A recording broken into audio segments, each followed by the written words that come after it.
brand new series of The Jonathan Ross Show. Now, we got so excited when my first guest was confirmed on the show. She's an Oscar-winning actor. I think we all love doing Jerry Maguire. She was fantastic in Chicago. She's about to return to the big screen in the role she's made her own. It's impossible to think of anyone else as ever being Bridget Jones. It's Renée Zellweger, ladies and gentlemen. Lovely to see you here. Renée Zellweger. And I'm just as excited to say that Renée is joined by her co-star in the new Bridget Jones movie, someone you might know a little better as Dr. McDreamy from the brilliant Grey's Anatomy. A woman gasped when I said that. Always a good sign, but there is a doctor in the house. It's Patrick Dempsey. There he is. OK. There's so much more on the show tonight. My next guest is one of the finest stage and screen actors of our time. He's the star of such fabulous and diverse movies as Dangerous Liaisons, Con Air, and, of course, who else could have starred in Being John Malkovich than Mr. John Malkovich? Hey, John, great to see you here again. The next guest is one of the best stand-ups around at the moment. She's also trained as an actor. It's the hugely talented Aisling Bea, ladies and gentlemen. So, Aisling, I know you're sitting with some of the biggest names in the business, but just to put you at your ease, you are the only one who's appeared in Holby City. Thank you. Thank you very much. They're really impressed. And if there's a feel-good vibe in the country right now, my next guest can take most of the credit for it. When they went to the Olympics, they were part of Team Great Britain. When they returned from the Olympics, they were part of Team Got Bling. From our gold medal-winning hockey team, we have Holly Webb, Maddie Hinks and Kate Richardson-Walsh. And with them, we have the victors of the velodrome, the Olympics golden couple, Laura Trott and Jason Kenny. Hey, guys, how are you? And we've got some music for you live performing at the end of the show, the fabulous Tom Odell, ladies and gentlemen. Hey, Tom, looking great. So that's it. Now, just before we get to that, I'm not going to go on about it, but there's been one thing that's dominated the summer, of course. You know what I'm talking about. It's grabbed the attention of billions of people around the world. It's hopefully inspiring us all to get off the sofa and be more active. I'm talking, of course, about Pokemon Go. If I'm honest, I was partly watching the Olympics just to see if Bulbasaur was going to appear in the long jump pit. Of course, the greatest show on earth this summer. I'm joking, it isn't Pokemon, it was the Olympic Games. Unless you were Russian, in which case they were called the We Didn't Want to Go Anyway Games. But weren't the Olympics brilliant, ladies and gentlemen? They were just incredible. And Usain Bolt, of course, went on to win 3 golds, which is astonishing, because as I understand it, he hardly gets any sleep. I mean, the accommodation they gave him sounded like a nightmare. Every night he had to share his bed with at least 2 other people. I mean, poor Usain. OK, we should really get on with the show. This is one green room ram-packed with guests. I don't know how we fit them all in. It's practically standing room only. If you look around there, I hope everyone is comfortable there and... Oh, no. What a shame. What a shame. Jeremy, you should have booked in advance like the rest of us do. Should we get my first guest out, ladies and gentlemen? I think we should. From the soon-to-be smash hit movie Bridget Jones' Baby, it's Renée Zellweger and Patrick Dempsey.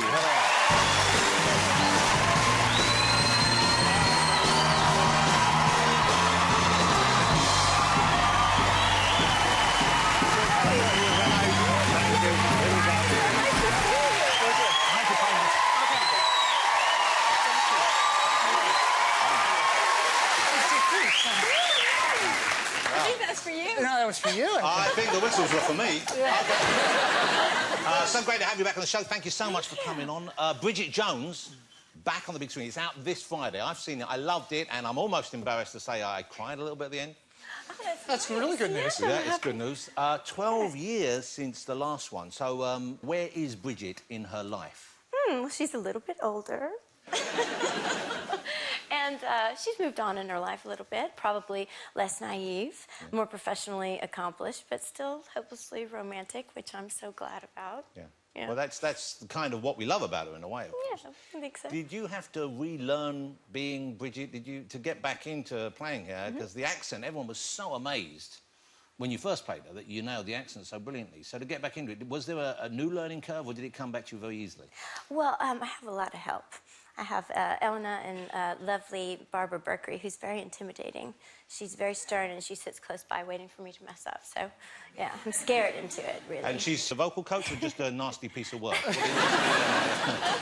Patrick, were you a fan of the films beforehand? Were you excited when you got the call to join in? I was indeed, yes. Would you like to... No, I was. I was happy. It was nice to That's get the worst answer anyone's ever given me. So, I've had some bad answers, Patrick. Thanks for your honesty. I appreciate that. I feel very welcome. Yeah, no, good. I had a great time. Without giving anything too much away, you are a new man on the scene in Indeed, Bridget's yes. life. OK, you play, is it Jack Quant? Jack, yes, Okay. Jack Quant. And what's he doing in the film? What's he living? He developed a dating app. He learned how to quantify getting people together to find happy ever after love. Were you pleased not to be having to play an English character? Could you do an English character? I was still getting notes from your dialect coach on my American accent, so I think it'd be a bit of a reach to do an English accent for me right now. Have you played I any- was relieved, yes, to answer your question. But filming over here, you must have picked up a bit of our language. Well, you have to be careful not to be that American who suddenly starts talking like an Englishman. So I was conscious of that. And every time I'd be around Colin, I'd start to be, I'm like, ooh, pull it back a little bit. I'd start to be very, yes, you know. Because Colin is the very definition of an Englishman with a stick up his arse. So Well, yeah, I would In say the movie. quintessential Englishman, Yeah. yes. Yeah. But he's wonderful, of course. Loose in real life. OK, let's have a look at a clip. It's Bridget Jones' Baby. It's out this Friday. Here's a little taste. I'm absolutely loving my new life.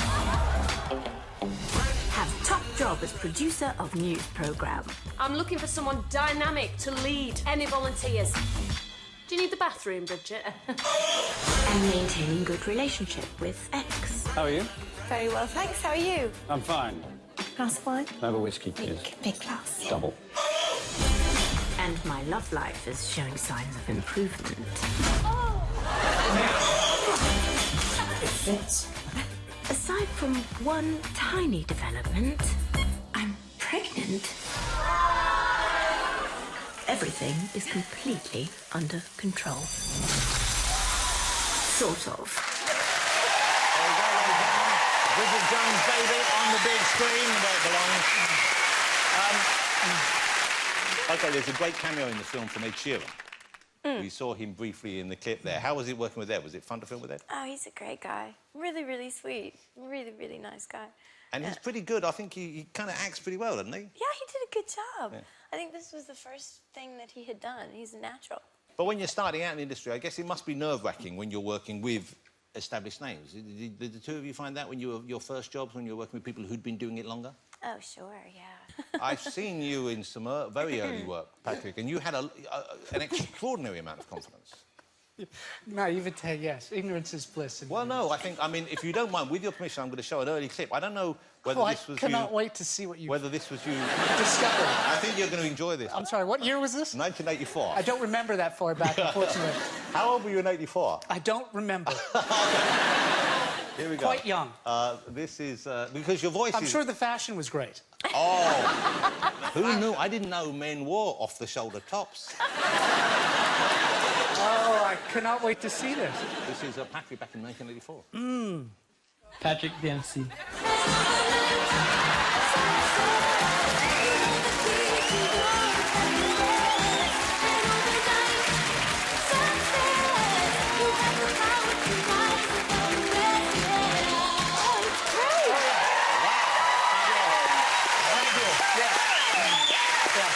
I almost wore that top tonight. I still have it. I wish you had. So what was going on there? Yeah. I'm not quite sure what was going on there, but it's good. I think I was auditioning for a commercial. It was like Sony cassette, I think is what it was. And I actually booked the job. Wow. Yeah, So I think it was the outfit, certainly. How could you not? In the I dance mean, moves. Come on. You still got those moves? I still have the top, yes. The moves I don't have. I lost those many years ago. Renee, let me ask you something. What I found fascinating in your career was that 6 years ago you walked away after My Own Love Song and you decided not to work in film for a while. And that's a very unusual thing for someone to do who's at the height of their professional powers and their careers. So what was it that prompted you? What led to that decision? There's just a lot of things that you can't really make time for when you're in the cycle of making films, because if you're not preparing for one, then you're promoting the other, and while you're filming, you could be, you know, getting ready to start what comes next. And I had to kind of just commit to breaking that cycle for a little bit so that I could grow as a person. I was boring myself, you know? Wow. Yeah, well, what a brave decision. I don't know. But could you find any degree of anonymity again? Were you able to sort of travel around and enjoy those things without it being, hey, it's when he's older? Yeah, actually. You know, when you go away and you're out of people's consciousness, they stop noticing you. It's fantastic. You order your coffee and you just get a coffee and you leave. you know. Yeah, it's really nice because I meet people authentically. We have authentic conversations on the street, and I enjoy that. That's something that I had missed. Yeah. If I had that much time off, I imagine it would result in some, you know, developing of skills and crafts, and probably quite a lot of heavy drinking. That would be my fear. Have you? I mean, I guess as an actor anyway, you have a certain amount of time off sometimes anyway, don't you, Patrick? I'm not meaning to imply that you've been unemployed. Heavy drinking, but, my time off. Yeah. No, I haven't been heavy drinking. No. Recently, no. I'm just sort of coming off a long-term experience, sort of with, a show, and it's been nice to sort of step back and enjoy things a little bit more. Yeah. Take the time. You're talking about Grey's Anatomy, I guess. Yes. How many years were you on that show for? I think it was 11, 12 Wow. seasons, over 250 some odd episodes. It was a very long run, and it continues to thrive. So. Patrick, do you ever get used to that response when a picture came up of you there? A lot of people went, "Oh yeah." It's better than the other one I just witnessed. Yeah. And when you left the series, was that a decision you made and you went to them with, or was it something which they already had in mind for the character? Yes, I was racing in the World Endurance Championship. I raced with Porsche. Wow. The races are usually 6 hours long. We race at Le Mans and around the world. So I had an opportunity to focus full time on that, and to get that opportunity was something I didn't want to pass on.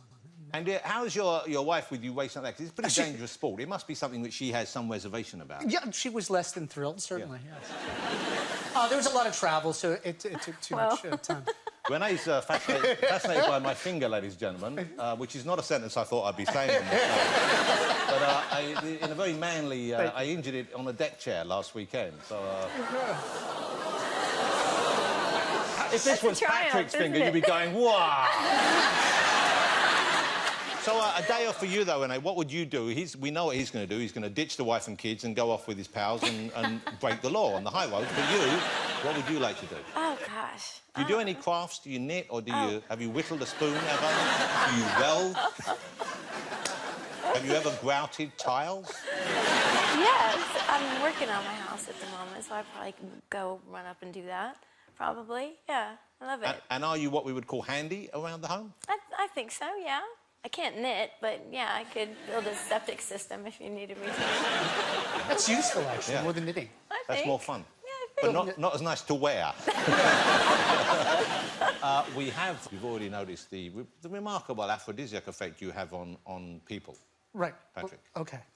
And we have some tweets that have been going out since Grey's Anatomy's been showing over here. Yes. And I thought I would read a few out. Oh, I can't wait to hear That's them. okay. But yes. then I realised I don't really have the voice to do them dramatic justice. Right. And I thought, well, we have John Malkovich. Oh, yeah, wonderful. One of the finest actors of our Yes, time. he is one of the finest. And I wonder whether John would mind reading out some of the... Here he is. Oh, wow. this is wonderful. And, Grey's Anatomy is now on Netflix. I would do things to Patrick Dempsey that are probably illegal in some countries. Wow. It's great to know. I had a dream that I almost had sex with Patrick Dempsey, and I've honestly never woken up more disappointed in my life.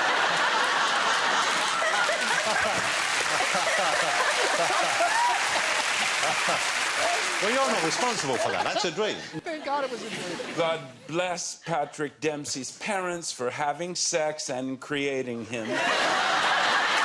God fucking bless. I can't believe I had a sex dream about Patrick Dempsey. I'm so horny. I just want to lick Patrick Dempsey's teeth. Can you get me Patrick Dempsey so I can sit on his face? Wow. Okay. Okay. I think that's good. That was a stirring performance, John. Thank you Beautifully done, very John. much. Thank you. John Malkovich, ladies and gentlemen, for showing us how it should be done. We are going to take a break, ladies and gentlemen, when we come back. John Malkovich is out here on the couch, so don't go away. See you in a minute.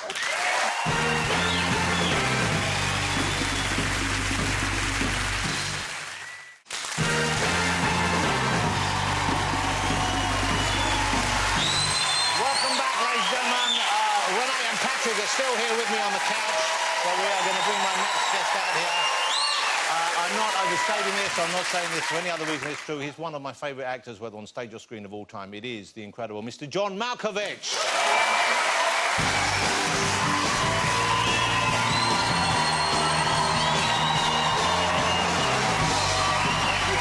Beautifully done, beautifully done. Thank you very much for that.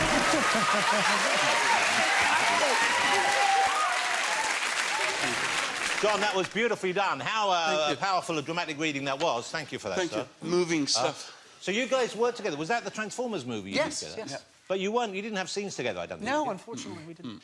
Is that a shame when you're working with someone who you want to work with and you don't get the chance?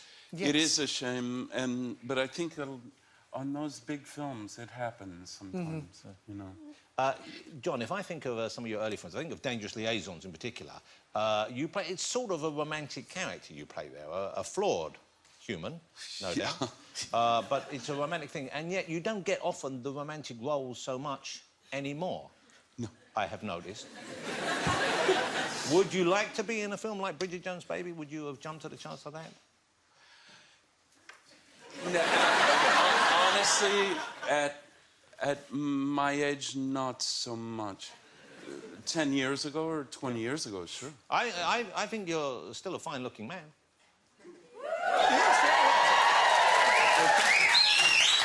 No, it's not that. It's that. It's. Well, it is partly that. I think I'm probably in a minority. I think you might be. Yeah. I think you might be. I mean, you're not a typical leading man, I guess, is what I'm saying. No. Okay. No. Never was. No. And yet, incredible career, remarkable parts, and the parts tended to go towards the kind of the creepy end of the spectrum. Yeah.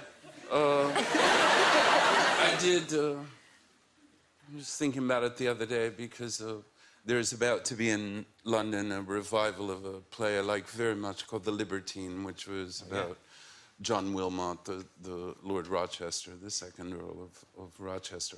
And I had done it on stage in Chicago, and the play opens with a monologue, and it opens with Lord Rochester explaining that people will not like him, that he will do things they will like, but they won't like him. And at the end of the play, there's a little final kind of epilogue, and it ends with, "Do you like me now? Do you like me now? Do you like me now?" And I think it was opening night or maybe a final preview when I said, "Do you like me now? Do you like me now? Do you like me now?" A woman answered in the audience, "No, your behavior was appalling."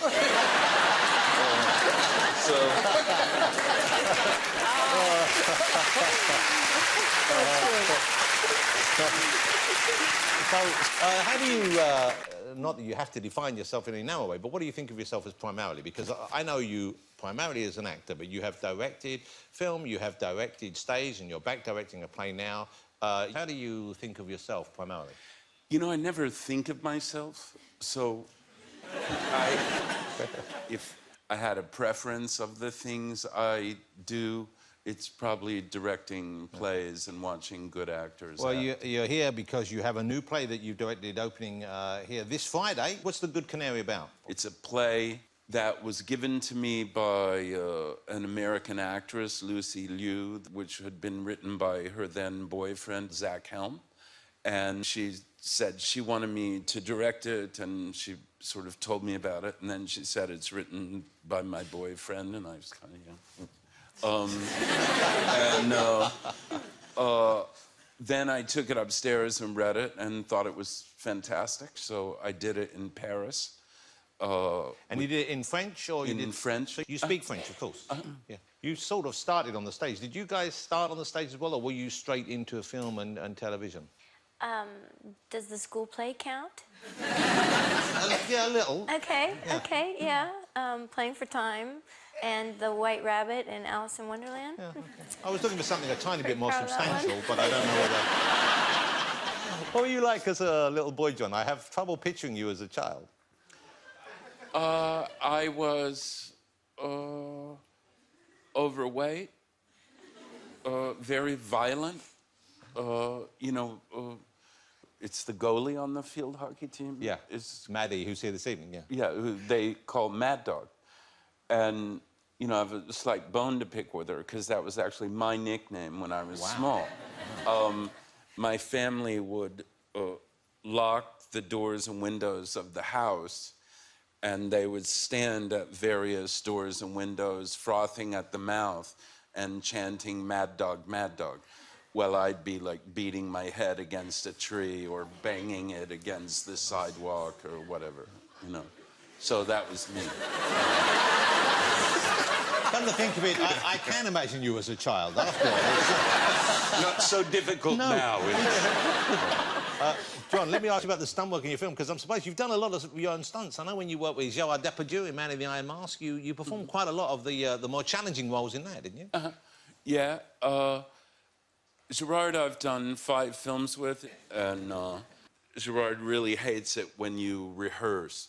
He hates it when you know your lines or rehearse your lines. He doesn't like that at all. That's, I believe, quite unusual in acting, isn't It's it? somewhat unusual, yeah. He calls you grandmother when you do that. Wow. And he really hates it when you practice your sword fights and things like that. Yeah, who wants to be safe? Yeah. So we'd had this long series of fights in Man in the Iron Mask. Rehearsed for weeks and weeks. It was one long continuous take, and the director explained, there's one thing, we can stop the take, anything can happen, everything can happen, one thing can't happen. John can't fall into the water, because I had this leather costume that was sort of all embroidered, et cetera, and we only had one of them. So you couldn't get that wet? Yeah. So we start and we fight our way down the steps, and it's going okay, and et cetera, and it goes on and on, and we go on and on and on. And then as I get on the boat, of course, Gerard grabs the oar, hits me in the stomach, knocks me overboard, then looks over and goes, but why did he fall in the water? He rehearsed so much.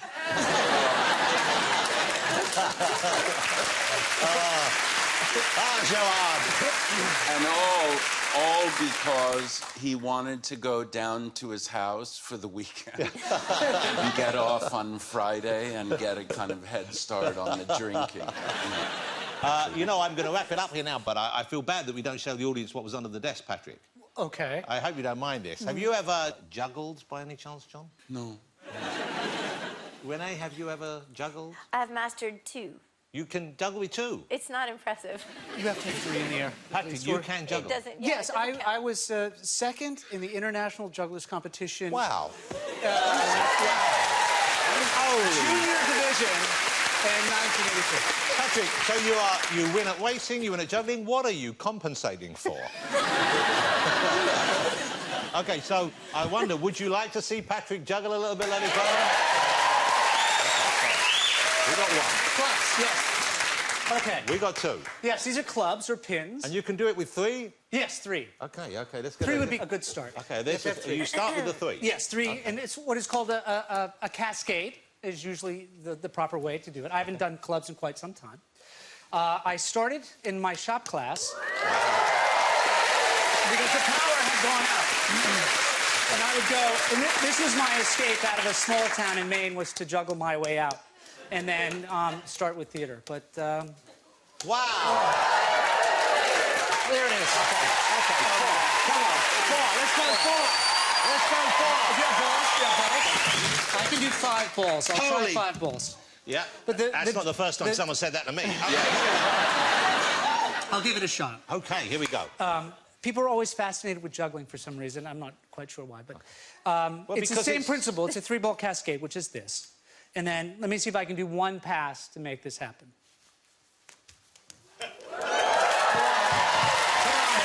Dempsey, ladies and gentlemen. Speed demon and juggling extraordinaire. Wow. Thank you. Ladies and gentlemen, Patrick and Renee are going to leave us, but John's going to stay with us a bit longer. So let's say thank you to Renee Zellweger and Patrick Dempsey. We're going to take a break. Aisling Bea will be with us after the break, and we still have our Team DD members, and we have music from Tom O'Dell, so don't go away.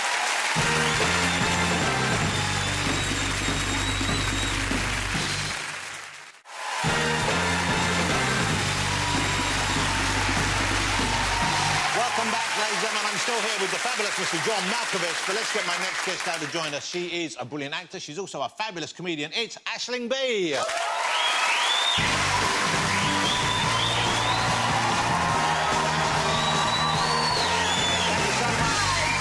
Thank you for waiting back there. Aisling, John, you've met, I believe. Aisling, thank you for coming. Thank you for joining us. How about that juggling a minute ago? Ooh, I was turned on. Wow. So listen, I mentioned early on, I knew you as a comedian. I'd seen your comedy work. I loved your comedy work. But I didn't know you started as an actor. You didn't start as a comedian. Yeah, like I've been working, as you say, I was in Holby City, John, so... Yes. Yeah, so I heard. Later. But yeah, I remember when I did it, they were like, do you want to do a Holby City? I was like, oh yeah, cheeky little bit of cancer, amputated leg, yes please. And they were like, the role is an exploding boob job. I was like, Wow. Brilliant. So you played a woman, had both boobs exploded or one? No, just the one actually. I was quite lucky, just the one went off. It wasn't quite the party in my pants, it was, yeah, not lucky. Do you remember which one it was? That's how you look at things, John. Was it the left or the right? Wait, now, let me go back into character. Ow! Oh, it was the right. So, yeah. You're just back from Los Angeles, I believe. You've been out there, you've been auditioning, Yeah. you've been looking for work out there, or been... Yeah, I mean, it's an odd place. Like, I gig there. When I'm there, I do a lot of stand-up. And that's nice because you can create a little community for yourself. Yeah. Because during the day, you're just going from casting to casting, and it can be a little bit... You know, some of the... John, did you audition much? Or did you have a long period of auditioning before you got bigger parts? Or? I only have had one audition. Oh, God! Oh, God! Isn't it great to be you, John? John, it's great to be you. But,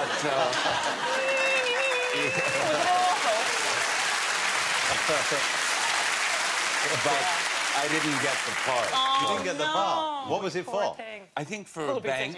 It was for a bank? Yeah. All I remember about it is they kept giving a line reading, which was something like, if I get that new apartment. And, you know, you're kind of like, wait, is he going to get it? What's your point? The exciting thing, actually, though, is that, you know, the acting is certainly taking off over here because you've just finished filming a part in The Fall. Yeah, no, which we is finished the that great in series January. with Gillian Anderson and Jamie Dornan on. That's coming out here in There September. I am. Wow. That's my serious face. Yeah, no, it's great because it was the director, and writer, Alan Cubitt, took a real chance. Not that he took a chance on me, but I'd done so much comedy that for him to decide that I wasn't just a comedian, that I could actually do the part was like really special. And it's not the biggest part in the world, but I loved it. And it's also like, it's the opposite to me. She's very still, there's very stillness to the character. She has a Northern Irish accent, I hope. I'm sure I'll hear about it on Twitter. But is that hard for you to do? Because you have the Southern Irish accent. Yes. So but is it easier for you to do a Northern Irish than it would be for me or John, do you think? Or is it even tricky? Yes. Can you do accents? Oh, yes, I can. John, do you hear that? That's the Northern No, it's Ireland. great. You're great. You should do movies as well. Jesus. And Oh, while the Wugged walks, to Wugged West. now, hang on. That's powerful. Yeah. Let me ask you about Foreign Bodies. You just filmed that in Malaysia? Were you filming in Malaysia? Yeah, so this is Tom Basden, who's a wonderful stand-up and writer as well. He wrote Plebs. He's done a new show for E4 here, and then I think it's TNT in the States. And it's all about a group of gap year students. So I was like a sort of weirdo they came across on their travels. Very, very tough role to get into. And we were out in Malaysia for a whole month, and it was unbelievable to be out there. But I'm not genetically made to be in the jungle. Like, it's the wrong... I'm like as Irish as a stone. There's nothing... And, like, the pores are too small to let air in or out, so I was just constantly sweating. Because Kuala Lumpur is in a city built in the jungle. So it's... I was... Like, even people would go to shake my hand, and I'm like, no, fist bump, please don't. And then you'd be like... And they'd be looking at their hands going, did she just hand me ham? I should have ham in my... I'm like, I'm the ham. I am ham. We did this one scene where it was like a sexy scene, and I was a bit nervous about it. And at first I thought I was going to have to get my wops out. But But you lost one. But so. well, one had exploded. So I was nervous about it, because I'm a method actor as well, so... But instead they put me in, like, this sort of synthetic negligee. And we were in this, and God love the other actor, Tristan Gravel. He had to be naked, so he had, like, a little sock on his lad, as we'd say in Ireland. His lad, it would be the Irish for yes. a punis.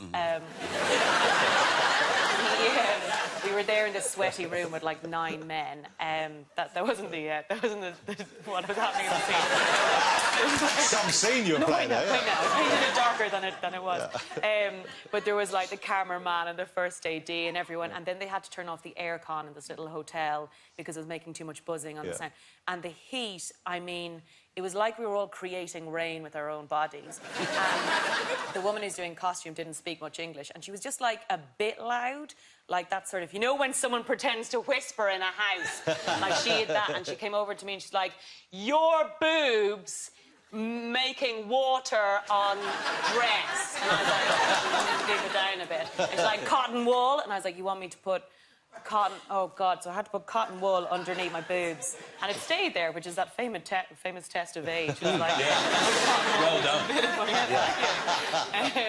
And then, so we went on with the scene. I was feeling a bit undignified, and we were sort of being a bit sexy. And then she came back and was like, now you're back. And I was like, oh, my back's sweaty. She's like, no, further down. Do you mean my ass crack? Yes, ass crack. Everyone's kind of looking around, and I had to put cotton wool down the middle, and then eventually she just got a hairdryer. I was like, I don't feel sexy anymore. So did you have a lot of time off? Did you get to enjoy... I've never been to Malaysia. Did you get to enjoy it socially? Yeah, we did. We'd load the time off, and we put on a few gigs while we were out there, because we did some stand-up while we were there, and it was amazing to see, like, the equivalent of... Because stand-up's relatively new there. It's kind of about 10 years old, and the clubs are all about 10 years old. And it's amazing to see... There's a big Chinese Malaysian community as well. And it was amazing to see their version of... What's the deal with aeroplane food? Because, which is like kind of like really hacked stand-up. Yeah. They'd be like, oh my God, you know what it's like when you've got a big exam and your mother goes and leaves a chicken at the temple, and people are like, oh my God, I know what that's like. And it was just amazing to be, and it was like, again, you make a little community. Like I was talking with John earlier on, that like in LA, like you make a little community for yourself with stand-up, and you meet people around the world. And so now I've got loads of like Malaysian pals and like stand-up pals there. It was great. And are you can I ask you, you're single, I believe, aren't you? Were you dating out there? I'm not going to go out with you, Jonathan. Whoa. I thought I was on this show by merit, and that's not going to happen.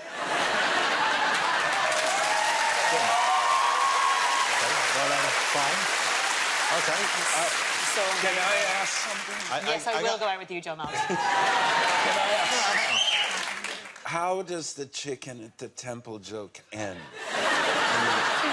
The problem with it wasn't even a great gag. It was just like, hey guys, you know what it's like when you walk and you fall over and people are like, ah! They don't even need a like, I know what that's like. Like sometimes people don't need a in-head gag. John, you know, I haven't done it. I wouldn't make it. You see, but you thought this was old material. This is the best joke she's ever had. That's all he's ever had. Yeah. Do you know, my friend I was telling her who I was coming on the show with, and she was like, this is going to sound stupid, so don't say this on the show. But is John Malkovich anything to do with, you know the movie? And I was like, don't say it. Being John Malkovich. Yeah. Do you get that a lot, though? Do people ask you what it's like being John Malkovich?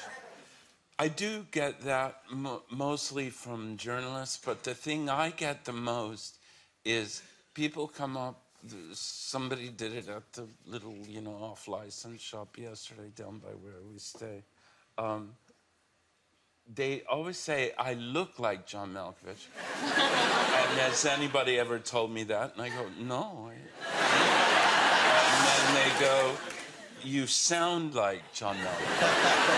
And I say, really? No, I don't know. And then they're like, but John Malkovich would never come into an off-licence as cheap. Yes. Oh, yes, he would. OK. Aisling is in The Fall on BBC Two. It's out later this month, and John's play opens in Kingston on the 16th. Rose Theatre, 21st. Oh, for God's sake, I'm trying my best here. I mean, I am trying. It's not on those. OK, we'll give it one more go. John's plays on at the Rose Theatre in Kingston. Try and catch it. It's going to be amazing. Everyone's really excited about it. I'm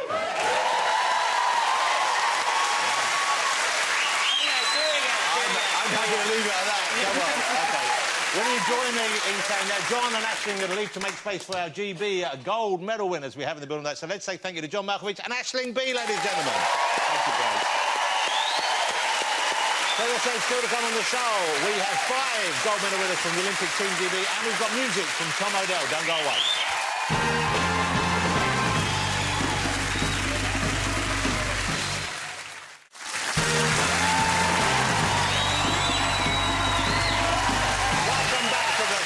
After the height of the 2012 Olympics in the UK, I think many of us thought Rio would be a bit of a letdown, a little less enthralling, but if anything, it was even better. 2 events in particular stood out for me, the cycling and the hockey. They were just pure, nail-biting excitement, and let me remind you of how it played out. Look at this. Holly Webb on her way to win gold for Great Britain. Webb turns, scores! That's the golden goal! Great Britain have won the Olympic gold medal! The history makers! As they come up towards the line, Laura Trott is Britain's most successful female Olympian of all time. Jason Kenny's got work to do. Here he comes. He's going to have to go around the outside. He targets against Kenny now. Into the finishing straight. Up towards the line. Jason Kenny's got it. What a ride. It's a golden hat-trick in Rio for Jason Kenny. That's incredible, wasn't it? So, will you please welcome from the gold medal winning hockey team, we have Holly Webb, Maddie Hinch and Kate Richardson-Walsh, and we have the Olympics' very own golden couple, Laura Trott and Jason Kenny. Here they are.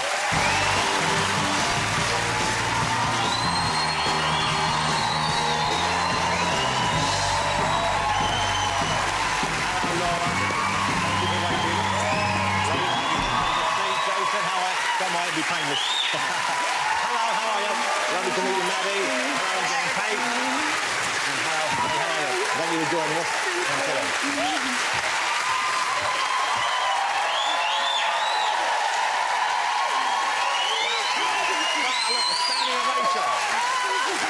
You see, we had some of the biggest stars from the world of film on today, and none of them got a reception like that. That's incredible. Well, I'm sure you've heard this a lot from a lot of people, but congratulations on your incredible achievement, and thank you as well. Let's start with hockey, if we can, because for you to get gold after not finishing so well in the World Championships, that was a surprise. Did you go in optimistically, or were you as surprised as we all were by your achievement? I mean, you didn't believe? Well, I wanted to believe. Yeah. No, we believed that we had what it took, but it was an absolute rollercoaster. 11th at the World Championships out of 12 was a real low point. So we were turning it around slowly, and we knew we had what it took in the squad. It just had to all come together at the right moment. Clearly, the work you put in paid off. I don't just mean in the work you put in, actually, you know, the physical side of things, but also the kind of mental work and the preparation, because you had studied all of the players' penalty-taking techniques, hadn't you, man? Yeah, my little black book that has no numbers in. That was... yeah, I basically come up with a game plan. You know, at the top level, everyone's very good, so I make sure I do my homework, and I just basically came up with a plan of what those guys might do under pressure. And under pressure, people resort to their strengths 99% out of the time. So, and they did. The Dutchies all did what I wrote down, and thankfully that worked out for us. Did you call them the Dutchies then? The Dutchies. I'm not sure we're allowed to say that, but obviously it's, I don't know. I've never met a Dutchie, so I don't know. And Holly, you scored the winning goal. Yeah. Of course, so Quite really. surprised.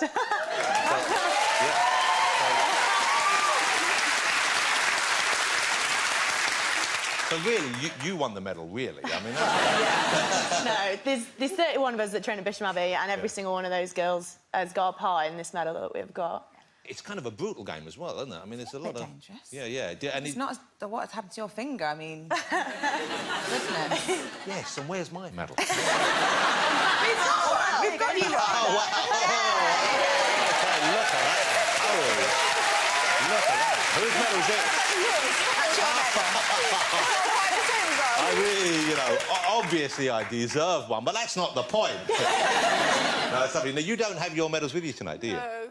Why not? Where are they? Because in typical Jason fashion, we have to leave 5 minutes later than the set time. So we were late, and then we didn't have time to go back together. So you just left them somewhere? Yeah, they're abandoned.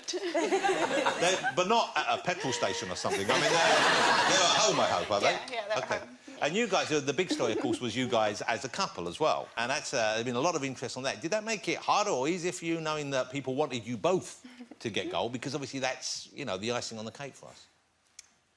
I never thought about it, to be honest. You don't think about me, see? This is how this relationship works. I'm sure he does think about you. Do you think about it, Jason? Yeah, occasionally, yeah. But how incredible, and thank you both for being here, because you are our most successful female Olympian of all time, I believe. That's incredible. And you are joint top as well, I believe, with Sir Chris Hoy. Yes, second on alphabetical order, I think. Now, does that spur you on? Are you going to go back for more in 4 years' time? Are you guys planning ahead for 4 years' time? Let's start with you. Yeah, I mean, hopefully. Obviously, with the way British cycling works, I've got to get back in the team. So after having a break, I mean, you never know. I might be sidelined. So... No, you sort of pointed at Jason. I thought you meant... Like him. No, I didn't mean that. I thought maybe you had plans for families, what I thought you meant. Oh, no. Oh, I regret that tweet. It was funny. I sent it out there because I was like, you know, people are going to retweet this. I'll get more followers. What was the tweet? Just remind us, in case we didn't see it. That our kids will have good genes. Yeah. They will, won't they? Well, I hope so. Yeah, me too. But you're not actually... You don't have any concrete plans for children just yet? No, not just yet, no. Okay. We can barely look after ourselves. So, you guys, well, I was asking Law and Jason if they're going back for 2020. Of course, what are your plans for the team? Obviously, you have a busy time ahead. I know there's another World Championship coming up, but are you all hoping to be in the team, or any of you not going to be in the team for the next one, do you think? Yeah, there's World Championships in London coming up in 2018, so that'll be the focus for the squad carrying on. But it's time to hang up the international stick for me. It's been a long old... Oh, bless you. No, it's time. It's definitely time. I've been captain for 13 years, so I'm going over to Holland to play domestic hockey over there, so that'll be a good challenge. But what an incredible thing to be captain for that long and to be able to say, OK, I took that team to gold victory in an event which we've never won the gold before, I believe. So that is, you know, if you're going to have a time to call it a day, then that's the time, isn't it? Don't be making me cry, Dorothy.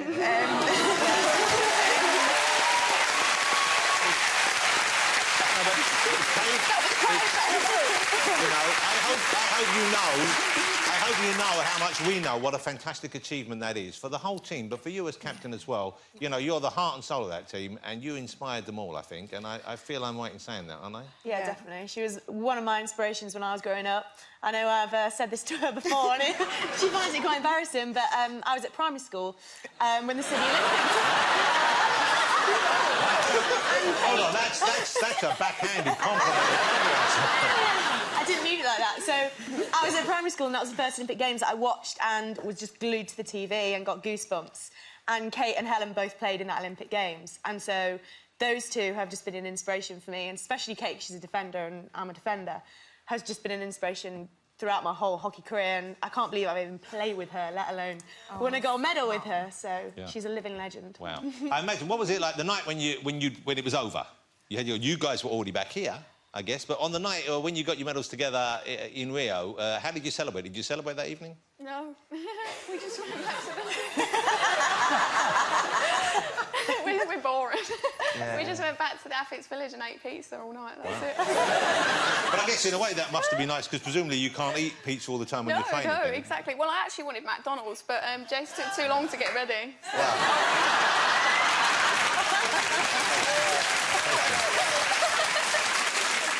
Forgive me for asking this question, but I know there's so much interest that you've been asked this before. Do you have a date set for the wedding? No, not yet. Like, soon, hopefully. We've obviously been engaged for a while now. So. How long have you been engaged for? Since December 2014. Wow. And are you going to try and keep it private, or are you going to be quiet? But I guess you'll probably have to say when it is, won't you? No, do we? Well, we'll have to tell some people, or no one will come. That's a no-nonsense approach. Yeah. OK. Will you join me in saying thank you again? And hopefully people will keep congratulating you and applauding you for your remarkable achievements for months to come. So will you say thank you with me to Holly, to Kate, to Maddie, to Jason and to Laura. Let's say thank you to our Team GB, ladies and gentlemen. Thank you so much, and you were great. Thank you. Thanks to all my other guests tonight, of course. But now, performing Here I Am, here he is. It's the fabulous Tom O'Dell.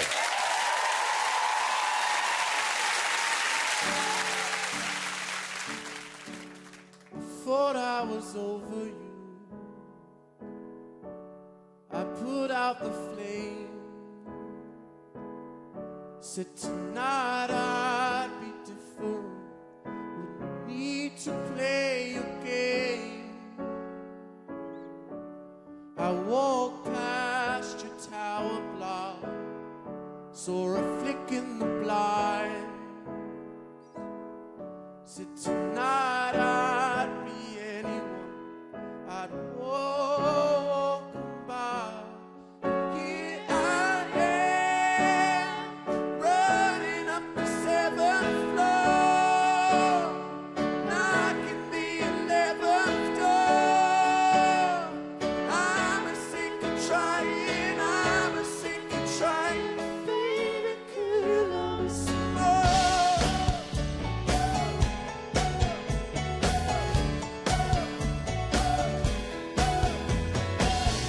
Told myself I was a prisoner, and I broke my chains. That I could be anyone, I'd run 1,000 miles away. And I imagined America was somewhere as far, some place where these memories they couldn't come.